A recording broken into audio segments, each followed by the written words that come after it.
जालौन में समाजवादी पार्टी के जिलाध्यक्ष ने बीजेपी और अन्य दलों पर प्रशासन पर पक्षपातपूर्ण कार्रवाई का आरोप लगाया है।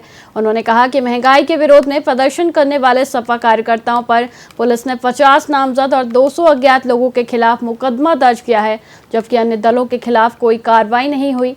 जिलाध्यक्ष ने सूचना के बावजूद मुकदमा दर्ज करने में प्रशासन की भूमिका पर भी सवाल उठाए हैं। यह मामला सपा कार्यकर्ताओं पर दर्ज हुए मुकदमे को लेकर है, जिसके विरोध में पार्टी ने अपनी आवाज उठाई है। कॉन्फ्रेंस बुलाई है, क्या इसका उद्देश्य, क्यों बुलाया है? देखिए, कल महंगाई और पेट्रोल के बढ़े, डीजल के दाम, गैस के बढ़े दाम, इन सारे मुद्दों को लेकर समाजवादी पार्टी का एक ज्ञापन कार्यक्रम था। विगत 6/6/2026 को सिटी मजिस्ट्रेट जी के पास हमने लोगों ने लिखित में उन्हें सूचना दी थी कि समाजवादी पार्टी कार्यालय से शुरुआत करके अंबेडकर चौराहे होते हुए अपने इस प्रदर्शन को शांतिपूर्वक पैदल मार्च के रूप में करेगी और जाके जिलाधिकारी महोदय को ज्ञापन देने का काम करेगी। उसके बावजूद कल रात को हम लोगों को जब जानकारी हुई कि हम लोगों के खिलाफ एफआईआर हुई है, जिसमें 50 लोग नामदर्ज हैं, बाकी अज्ञात लिखे गए हैं, ये विपक्ष को दबाने की एक कोशिश प्रशासन के द्वारा लगातार जारी है, उसी का परिणाम है। क्योंकि जब प्रदर्शन शांतिपूर्वक था, आम जनमानस अपनी बात रखने के लिए उस कार्यक्रम में शामिल था, तो प्रशासन को इस तरीके की जरूरत क्यों पड़ी? कुछ उदाहरण ऐसे भी हैं कि जब भी भारतीय जनता पार्टी से संबंधित लोग, चाहे वो विद्यार्थी परिषद के लोग हों, मच्छर चौराहे पर जिंदाबाद और मुर्दाबाद के नारे लगाते हों, सड़क जाम करते हों, लेकिन उन पर मुकदमा नहीं लिखा जाता है।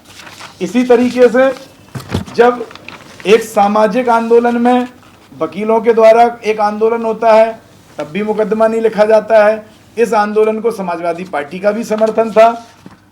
और आप देखो, जब मेडिकल कॉलेज की घटना को लेकर आम जनमानस में आक्रोश था, जब भारतीय जनता पार्टी के एक नेता की पिटाई हुई थी, उसको लेकर समाजवादी पार्टी ने भी उस आंदोलन में सहयोग किया, लेकिन उसमें भी मुकदमा नहीं लिखा जाता, क्योंकि वहां पर ज्यादातर भारतीय जनता पार्टी के लोग थे।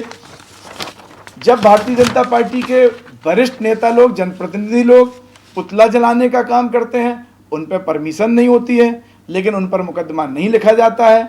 इसी तरीके से जब हमारे सांसद आदरणीय नारायण दास अहिरवार जी के बाहर टेंट लगाकर प्रदर्शन किया जाता है, उनके पास भी परमिशन नहीं होती है, लेकिन उसके बावजूद भी उन लोगों पर मुकदमा नहीं लिखे जाते हैं।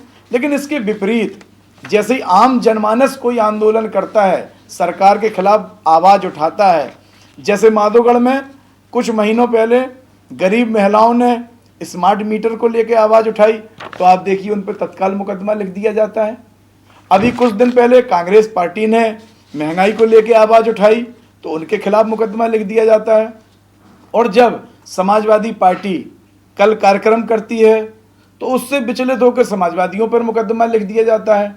ये एक सोची समझी रणनीति है कि कोई भी दल, विपक्ष के नेता लोग सरकार विरोधी नीतियां, चाहे वो महंगाई हो, चाहे बेरोजगारी हो, चाहे स्वास्थ्य का हो, चाहे शिक्षा का हो, कोई मुद्दे को लेकर आवाज़ ना उठा पाए, ये प्रशासन की मंशा रहती है। मेरा केवल आम जनमानस से भी अनुरोध है कि वो भी इन अधिकारियों की कारगुजारियों को देखने का काम कर रहे हैं कि किस तरीके से जनता हित की बातों को जब भी हम लोग उठाने का काम करते हैं, तो प्रशासन की मंशा ये रहती है कि हम लोग उनकी हित की बात ना उठाएं। हम लोगों पे आरोप क्या लगा? हम लोगों पे आरोप लगा कि जब कलेक्ट्रेट में हम लोग ज्ञापन देने गए, तो वहाँ जो फरियादी आए थे डीएम साहब के पास अपनी शिकायतें लेके आ, उनका डिस्टर्बेंस हो गया।